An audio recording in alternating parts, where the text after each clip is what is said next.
Hello, Palladium fans. We are here. Kevin and I have been talking, and a lot of people have been asking questions like this. So we're going to be starting sort of a game design GM roundtable discussion of picking Kevin's brain for tidbits and advice and examples from his long-running campaigns of how to be a better game master, how to be a better game designer. What is the Palladium approach to both of these things? So, Kevin, thank you.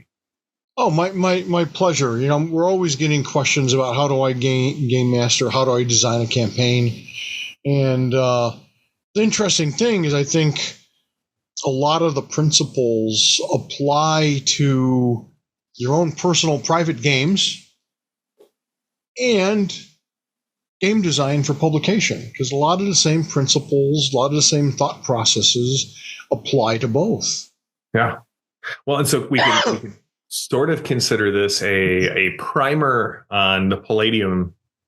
Remember they used to always talk about the Marvel method over at Marvel Comics. This is kind of the Palladium paradigm is what we'll keep the alliteration going. I like that. So kind of our first step in, I would say, campaign setup is choosing a genre. And thankfully, as Palladium fans, we have the Megaverse at our fingertips. Obviously, if we want to do superheroes, we can head towards Heroes Unlimited, and fantasy, we can go towards Palladium Fantasy. And you and I have talked a lot about how Nightbane really is sort of like tapping into this urban fantasy genre that a lot of people really enjoy. And then obviously Rifts is I don't want to choose just one thing. Let me choose a bunch of things. But so when you're starting to set up a campaign, how do you start with genre or do you start with inspiration first? I think it can go either way, but I think probably generally it's the genre first. Is it going to be a superhero game? Is it a fantasy game? Is it a horror game? Yeah. What kind of horror game? What kind of superhero and fantasy game? Because there's all kinds of different nuances. Right. We have street level to 4-color or cosmic on the superhero scale. We've got personal or body horror or cosmic horror. We've got beyond the supernatural really and Nightbane, depending on how you theme your game. Yep. All right. So I'm gonna derail us one question into our outline, Kevin. Okay. When you start a Rifts campaign, do you say, here is the shelf of world books? Or do you say, hey, I have an idea and we're going to be in Russia, or, we're going to be in the New West. So you can pick from, books kind of in this concentric circle around the New West. How do you do you let anything fly, or do you try and limit to start? It kind of depends on the group. If it's a new player group, I'll probably try to limit it a little bit. If it's an established group, anything goes. Yeah, it really depends. And sometimes it's inspiration. I mean, there were a lot of times where I get an idea. I'm going to be turning it into a book. And so it's like, I'm going to incorporate this into my game to see how it plays out. And then the trick there is how to incorporate it in a seamless way so it doesn't seem jarring or disconnected to what the ongoing campaign has been. Yeah, I think that is would be on the game design side of things. That's my number one piece of advice: is get it to your table as soon as you can. It may not even be a finished idea, but you cannot replace the playtest experience of having it run live. You can do whatever you want on paper in a vacuum, but you'll never know how well it's going to succeed or fail till you bring it to the table. So if you've got an idea for a Rifter article or Palladium, something you want to submit, always make sure you're playtesting it as soon as possible. I'm starting a new playtest tonight, and I don't even know where it's going to go, but I want it to make sure that I had like actual people interacting with actual ideas, because you'll never know what somebody's going to point out, what ideas are going to just spark because two people, came together and threw out an idea that would never have appeared in your head. Absolutely. Absolutely. Although my first bit of advice, whether you're a first-time game master, a long-time game master, whether you're looking to design your own game or your own adventure book, keep it simple. Mm-hmm. Don't overthink it. Yeah. And fun. You're going to hear me say the word fun a lot in all of these interviews because it's a game. It's supposed to be fun. Yeah. And so make it fun. You know, I mean, that means, like, where do you start? What's your inspiration? Start with something that's fun for you. Something that you always like. Gee, I love horror. I love cowboys and aliens. Or I love dinosaurs. I love superheroes. Or whatever it is. I love Buffy the Vampire Hunter. How can I create a game that's going to be like, or an adventure that's like Buffy? Yeah. That's great. Do it. Yeah. Do it. Keep it simple. Keep it fun. Don't overthink it. Don't think it's got to be pure perfection. I like what you were saying there a minute ago. It doesn't have to be perfection. It doesn't have to be 100% outlined in your brain. Just grab that idea, get it rolling, be flexible, be open to your players, hear what they're saying, and just have fun with it. And I think it's a good point because, you know, a lot of times we'll hear advice or we'll read advice that it's like, well, you know, it's your job to make sure everyone has a good time and not, you know, all of these other things. And it's like, well, it's your job as the GM to make sure everybody can have fun. And if you start with a fun idea, you're more than halfway there.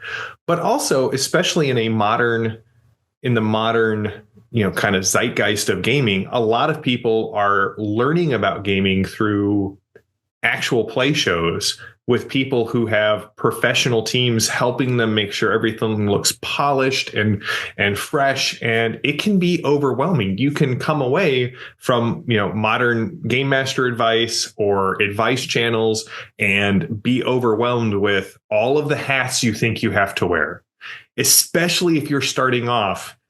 That's the beauty of being a new game master with people who have never played before. You've read the rules, they haven't. Therefore, you are always one step ahead of them. Keep it simple. Start with a simple idea. The themes and all of the literary things you want to eventually incorporate, they will come. Focus on getting a game started, getting a group together, getting something fun on paper. And that kind of, you know, your advice, Kevin, was to map it out, whether it's in your head or on paper. Yeah, I've come to realize, because sort of in prep for the beginning of the series, I talked to a few people and asked them how they set things up. How do they approach it? What do they think of it? And in these conversations, I came to realize that from day one, and again, I think guys like Stan Lee and Robbie Howard and a lot of the people I would read, they created worlds. I've always been a world builder, I think. Mm-hmm. And I think that's a great place to start, because if you outline your world, and again, it doesn't have to be every freaking detail. Like open up my player character opens up the closet. What's in it? It might be nice to have it if you have a closet in there. It should serve some purpose. You can tell them what's in it. Maybe there's a secret door. Maybe there's a this or that. But if you have no freaking idea, it's okay. Yes, there's a closet there. Oh, what's in there? And, you know, there's a vacuum cleaner. Does it look like an ordinary vacuum cleaner?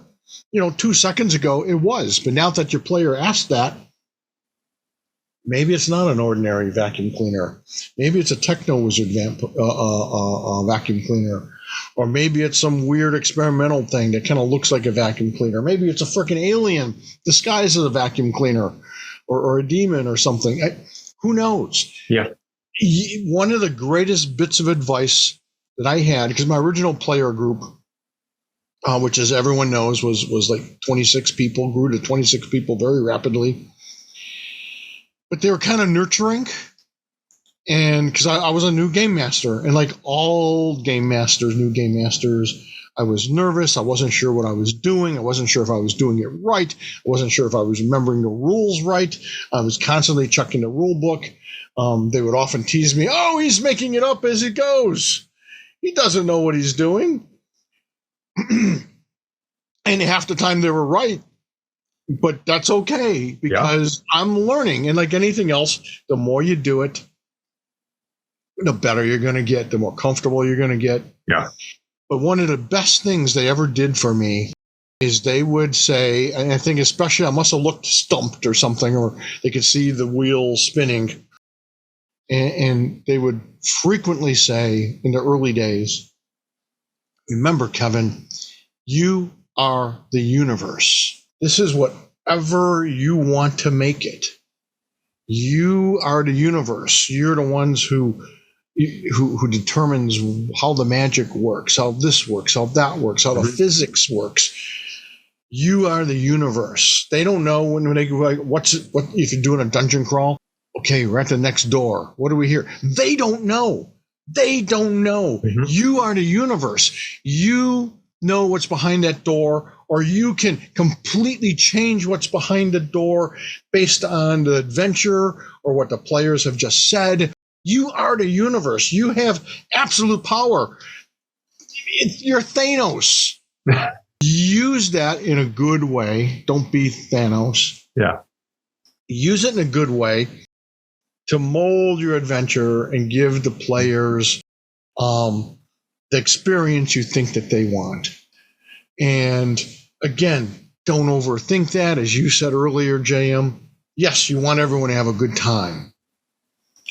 But just do your best to lay out a great story, a fun adventure. And you know what? Some weeks, maybe, Joe Blow isn't going to have the greatest time because it was this person's and his character's time to glow. Or this other person's time to be in the limelight. Or they had a bad day at work and no amount of gaming is going to change their ability to invest on that one.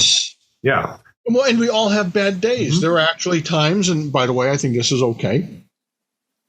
There are times where the whole group gathers, and this was rare, but I would say, I'm sorry, I'm just not in it today. And I don't think this game will be any good. Let's go to a movie, or let's play this board game tonight, or this card game, or let's just sit around and talk about the latest issue of whatever, or some great movie we saw, or some new video game. It's okay, because we all have off days. We all have, life gets in the way, and if you're not there, it's okay to say, let's not do this today. And it's also okay to, and this gets back to keep it simple and fun. If you're, as the game master, feeling off, keep the adventure simple and manageable. Yeah. Save the big epic battle for the next adventure, or the big reveal for the next week that you gather. You are the universe. You are the director of this movie or this TV series that's a role-playing game. You have absolute control. Never forget that. Well, and you brought up some really a lot of really great things. And I think I would just like to reiterate one, and this took me a while.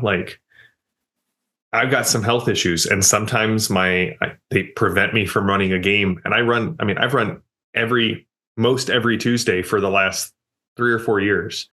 And my gaming group is like, if you don't feel like it, we'll play a board game. We'll watch a movie. We'll hang out. We'll just goof around and chat. You, as the game master, are a member of that table.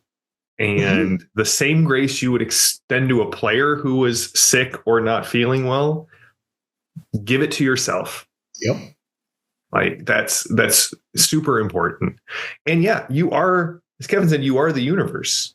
If you prep something and for whatever reason, your players don't encounter it, you don't feel like running it that night, here's the beautiful thing. You just take that idea and you put it on your shelf, and we control time as game masters. So if you have this huge thing planned down the right-hand corridor and the group decides to leave the dungeon and be pirates, to go back to your Defilers campaign, Kevin, that's fine.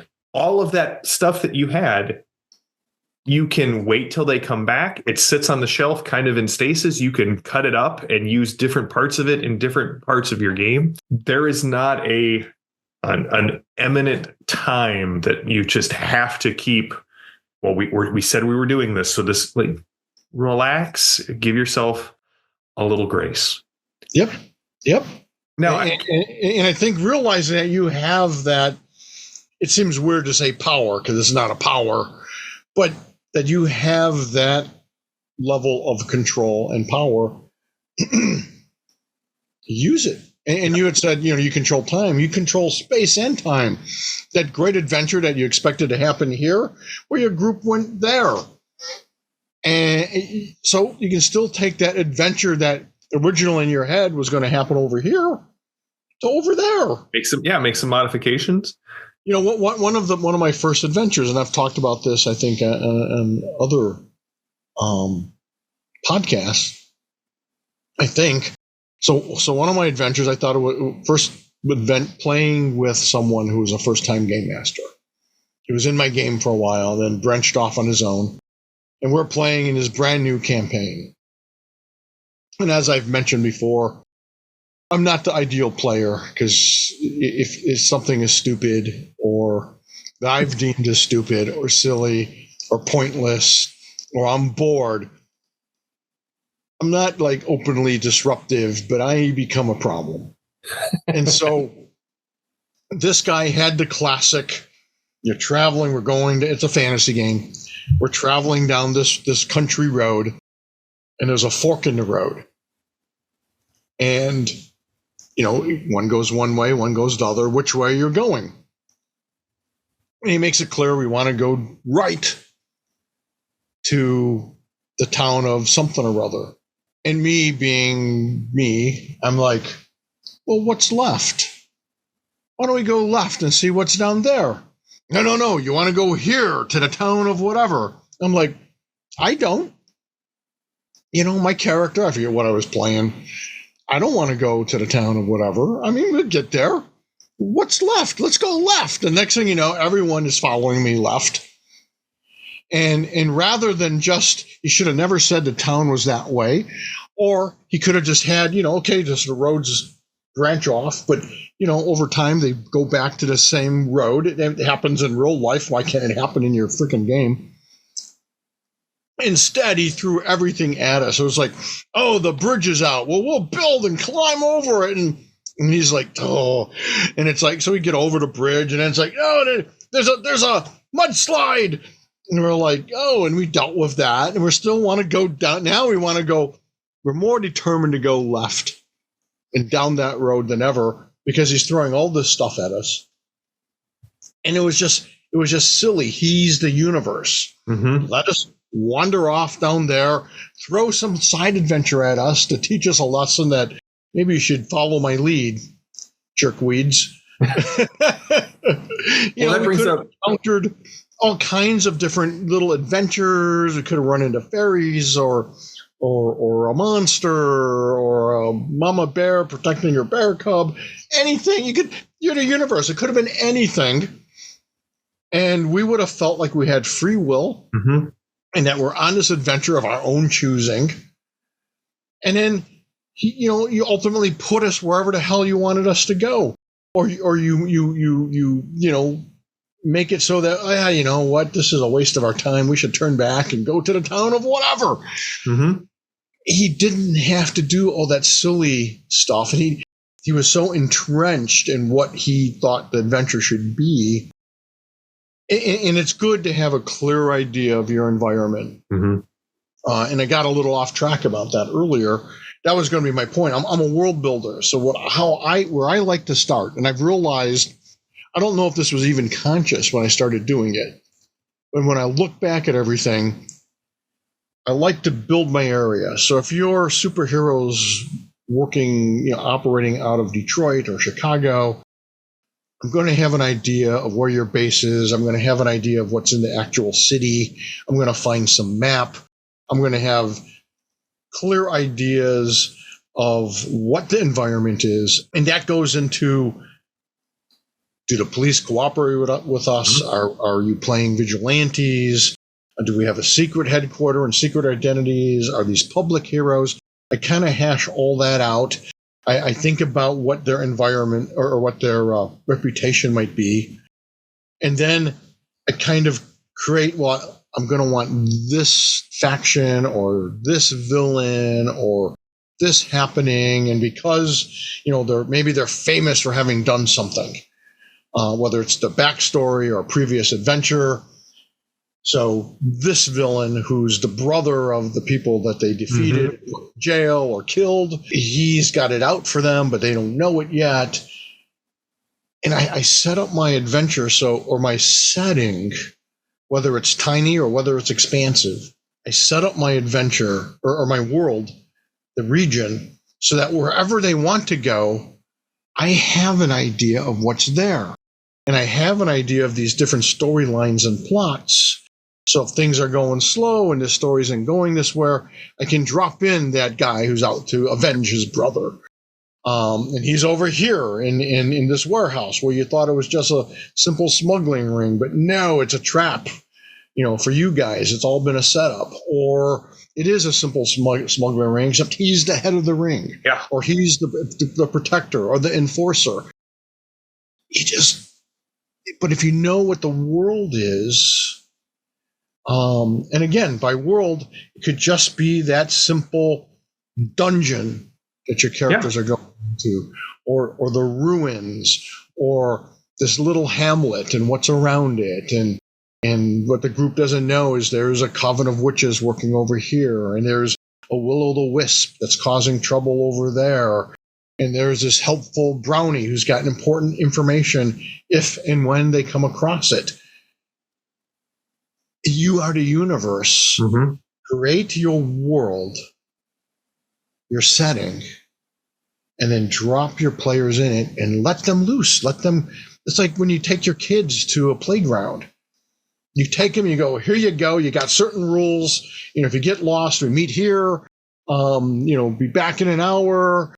You watch your little brother, and then you just let them go. And you kind of watch from a distance them having fun and doing things. And if it looks like they get in trouble, you step in. If it looks like they need some direction, you step in. That's sort of being a game master and setting up the initial aspects of your campaign, I think. That's how I approach it. Well, I agree. And whether you're doing like top-down game design where, which a lot of us do as like lovers of epic fantasy or, established comic book universes or sci-fi properties, we want to have the whole universe explained. And you say you're the universe, and that can sound overwhelming. But I mean, Kevin has already said, hey, that universe can be as large or as small as you need it to be. And if you think back, if you haven't watched this, why aren't you watching the official history of Palladium books? Go back and listen to our very first episode on the Palladium fantasy game. What is now a vibrant, rich, multiple book deep world started off as a town and a dungeon. Yep. And that was it. That's what Kevin showed up with. I mean, it was even more of just the dungeon. I mean, the town was there. I had no idea what was in it. I hadn't thought about it because I didn't have to. Yeah. And the game started out with them standing at the doors of this dungeon. And I only developed the town, and it happened very quickly, but only developed the town because when they were done adventuring in the dungeon, they had to go someplace.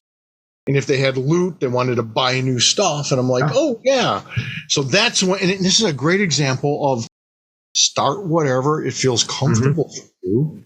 Start with what's going to be fun for you as the designer, as the game master. Drop your players in it. See what their characters are doing, and then expand on their needs and stuff. So I sat down and went, oh, they got all this loot. They need some place to sell it. So But you didn't have to prep that in advance. Right. Here's Merchant Bob.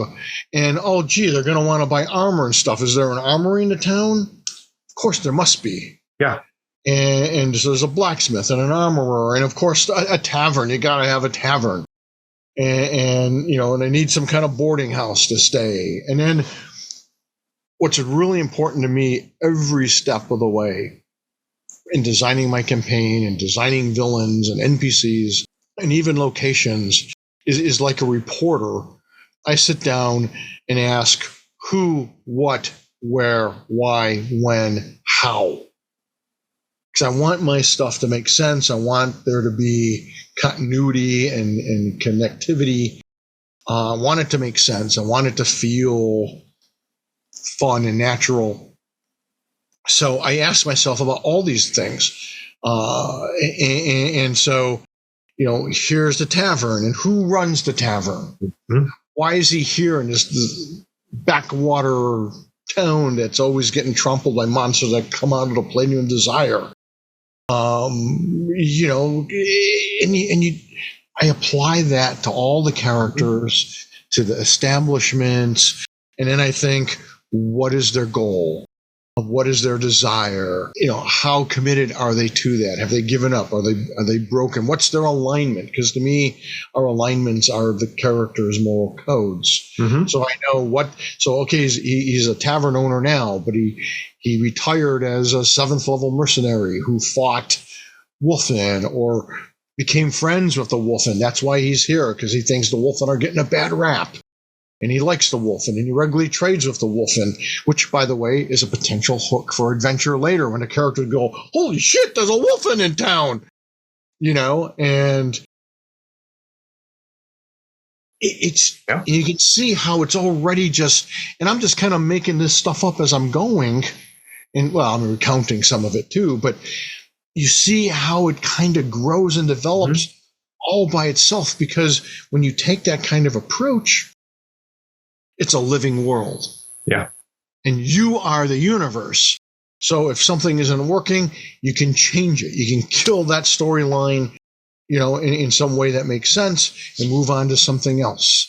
You can bring in a character that, oh gosh, my players are really interested in checking out this old mine, that I mentioned just in passing, but damn it, they're obsessed with it.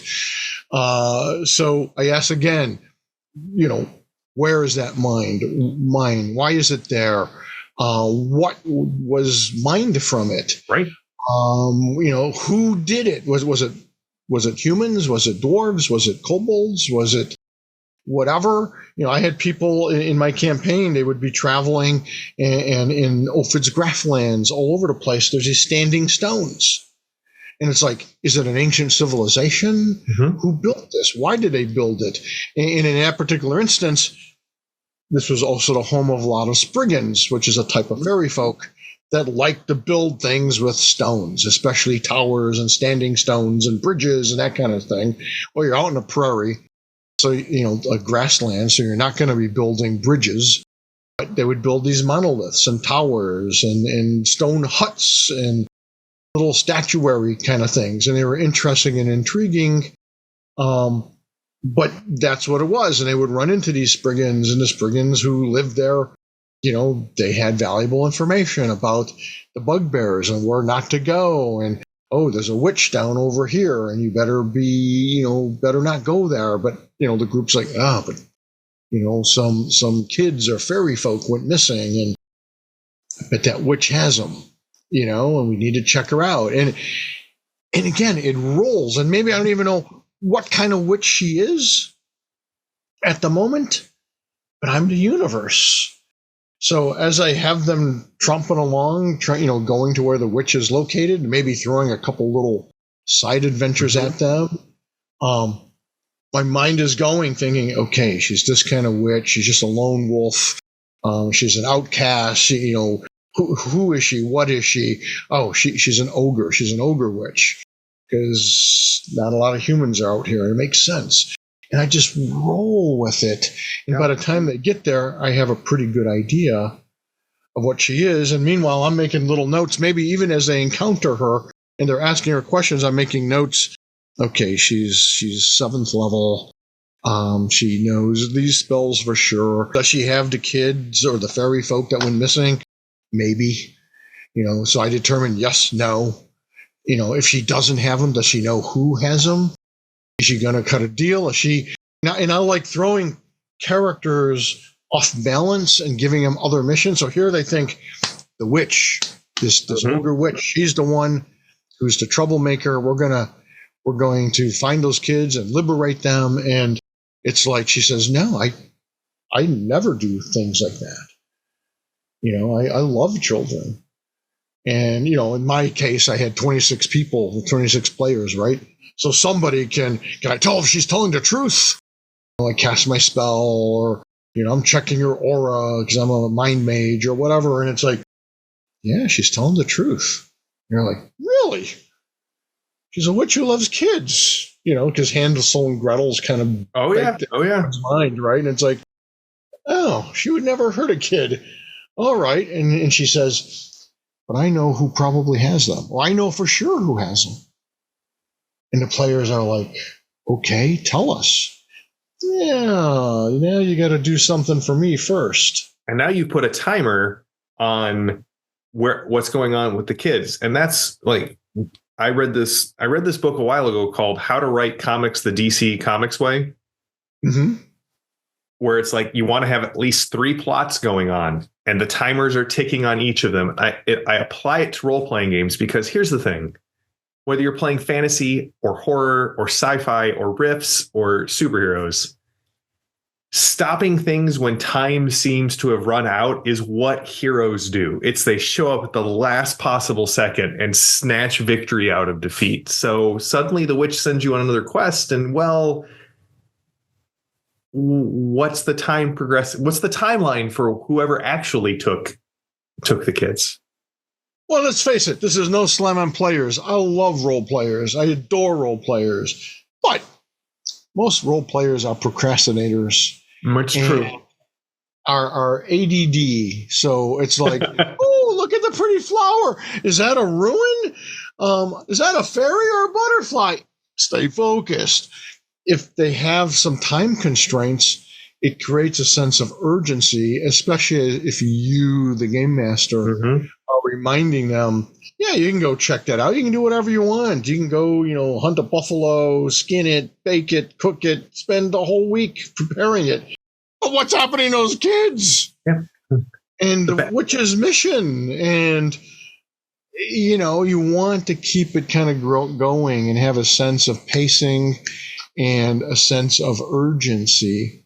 Yeah, time management, like making sure that the time is progressing in the campaign, is a very important skill. And as Kevin said, it definitely creates a sense of consequence that can keep the group focused.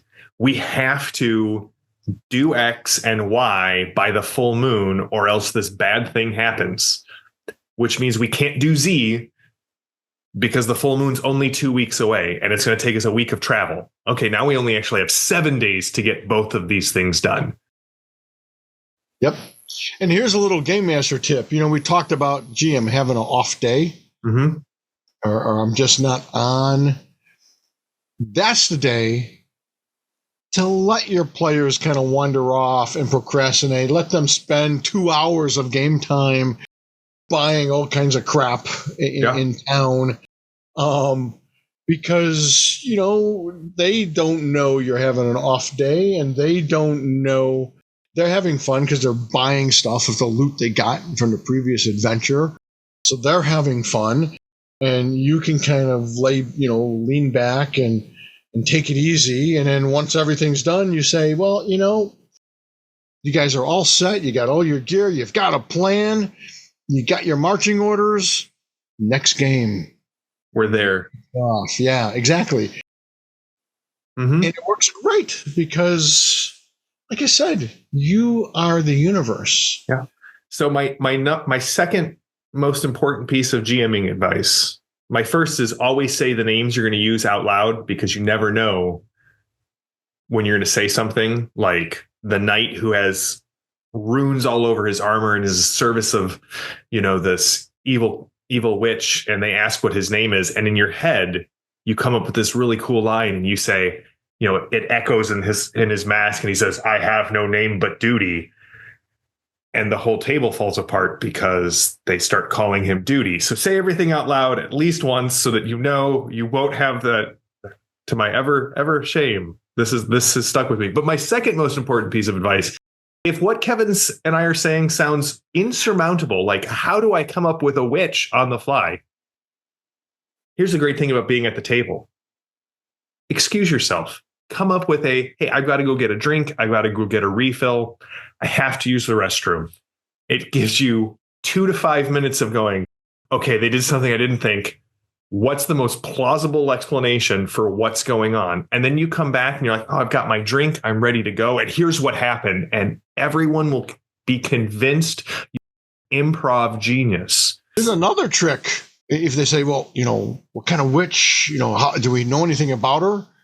You can say, well, what do you think she might be? Mm-hmm. And you're going to get all this speculation, and you're like, oh, yeah, I like that idea. That's a good. Oh, I never thought these of that. Two ideas together. In fact, when I would bring in new players, my regulars, and the new player would say something like, gee, I hope we don't run across X. Mm-hmm. Before he even, just as he's starting to say it, they would be like, oh, don't give him idea. Oh, now we're going to run into, Zytikic or the Coalition or, demons or, whatever, the Belrog. And maybe they will, maybe they won't. And actually, for me, being a devious game master, the bigger the fuss they would make, the more likely, okay, I'm going to throw that at you now, because you really don't want it, or you're really concerned about it, or I'd set it up so that, yeah, it's a Balrog, we know it. Oh, wait, it's just a little illusionist who's got like 5 hit points, and it's not a real Balrog, it's just one of his stupid illusions. I'm going to kick that guy's ass. Yeah, exactly. Well, I'd like to wrap up with, and maybe we should do a whole episode on hook, line, and sinkers. But I love the hook, line, and sinker format that is throughout all of Palladium's books, that basically says, hey, here's the setup. Here's, one possible way it's going to proceed. And then here's kind of the twist or climactic, explosive thing at the end. And it really is, some of them are actually pretty well fleshed out, but still in that 3-step process. Some of them are, 2 to 3 sentences each. So what did you like about the hook, line, and sinker? Because I know this was something that, was it Jolly Blackburn created? Yeah, so I want to give Jolly Blackburn full credit for the hook, line, and sinkers. He created that term and that format for Shadis Magazine when he was running it. And I love them. I thought they were great. And there was a point where came to me and said, hey, you want to buy, I know you love hook, line, and sinkers. Do you want to buy this? And I'm like, how much? And I bought the rights to the hook, line, and sinkers. I liked them simply because we could provide a lot of different adventures that are like, that big in a book. One paragraph, or less. The equivalent, yeah. Or 1 paragraph for the hook, the line, and the sinker. And as you said, sometimes it's 1 or 2 sentences for the hook, the line, and the sinker. And so the hook is often, gosh, this is what something appears to be. The line is, help us, we're being invaded by. And the sinker is maybe what you think it's going to be, or maybe it's going to be something else. And this is what you're dealing with. And I just loved it because it was just a really great, simple way to present a setup for an interesting plot for an adventure. Now, there's 2 ways that I have often approached hook, line, and sinkers. One is I want to flesh them out. I read a hook, line, and sinker and like, yes, this is the one for my group. But also as a GM, they are a great prep tool. If you can fill out your own, 2 to 3 sentences for each hook, line, and sinker, you have the adventure mapped out in your head pretty well. And we'll talk a little bit more about prep, but like, just to echo what Kevin was saying is like, you don't need 1 hour of prep for every hour you're planning to run a game. I prepare for the things, like I would always say, prepare for what you're weakest at. If you're really good at improv and coming up with NPCs, don't worry about them. Like, trust in your strengths. If you have a hard time with going, okay, what's the MDC on a coalition dead boy armor, and what's their bonus to hit, and how much damage do they do? That's what should go in your prep.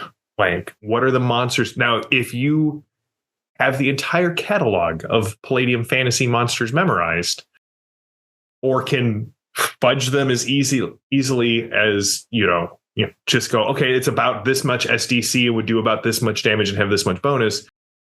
But you struggle with coming up, all of your NPCs are named George, then maybe prepping the who, what, why, where, when, and how of your NPCs and coming up with an NPC name list, that's where you really want to focus your prep on. Preparing is to help us not to have our strengths be stronger, although all prep helps our strengths be stronger. For me, preparing is really like shoring up the things that like I'm not as good at as a GM. Well, and I want to say 2 things. One, hook, line, and sinkers, and we have a zillion of them for riffs. There's so many. We just talked about how, well, gee, I'm not good with coming up with the idea for a witch and what's going on. That's where you grab a hook, line, and sinker and draw your universe. You grab this hook, line, and sinker, and you drop it into this place that you didn't originally plan to have it, but now things have taken a turn, and you need something cool, and this hook, line, and sinker fits. Boom, there it is. That's why we do them. Yeah. And then the other thing I want to say is how to come up with names, villains, monsters, dynamic encounters. These are all topics we'll be talking about. Yes, 100%. For episodes. So, well, and not to in any way lessen the beauty of the Megaversal system, where I could take a hook, line, and sinker from Palladium Fantasy and reskin it and put it in a Heroes Unlimited game. But like Kevin was saying, so much of a campaign comes from players asking, well, what is over there? Or does it? And like, that's what I love about superhero games. Until a player goes, well, does Atlantis exist? It doesn't matter if you thought if Atlantis exists, but as soon as somebody in a superhero game goes, well, does Atlantis exist? Suddenly now I have this whole new avenue that I'd never considered before. And the beauty of that is, well, now suddenly a whole new plethora of hook, line, and sinkers become actionable in my game. Because now Atlantis or aliens or Hollow Earth exists in my superhero game. And that works for fantasy games, that works for horror games, that works for Rifts games. Now, yeah, sometimes you might have to take the grinder to an idea a little bit more than just slapping on a new fresh coat of paint. But if you're excited about the hook, line, and sinker as it relates to your campaign, your players are going to be excited to engage with it. Yes, absolutely. Well, Kevin, thank you. I'm really excited to just talk gaming, game design, game theory, and GMing with you as we start exploring this new playlist here on the Palladium Books channel. So thank you. Thanks for sharing your thoughts and your experience on all of this. Oh, happy to do it. I can talk game design and GMing all day long. So it's things I love. Happy to share. Awesome.